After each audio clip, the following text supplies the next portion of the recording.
மயிலாடுதுறை பேருந்து நிலையம் அருகே சென்று கொண்டிருந்த ஐடியல் பள்ளி வேன் மீது பல்வேறு பள்ளிகளைச் சேர்ந்த மாணவர்களை ஏற்றிச் சென்ற மற்றொரு வேன் மோதியதில் ஐடியல் பள்ளி மாணாக்கர்கள் 27 பேர் சிறு காயமடைந்தனர். அவர்கள் அரசு மருத்துவமனையில் அனுமதிக்கப்பட்ட நிலையில் பெற்றோர் பதறி துடித்து குவிந்தனர். மற்றொரு வேனில் இருந்தவர்களுக்கு காயம் இல்லாததால் அவர்கள் பள்ளிக்கு சென்றனர்.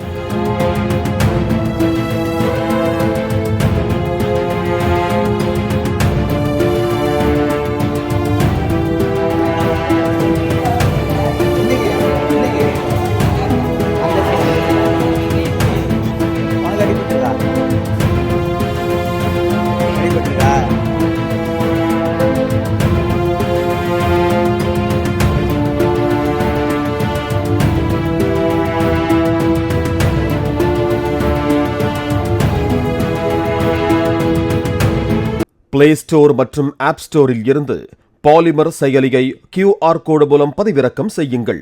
செய்திகளை உடனுக்குடன் பெறுங்கள்.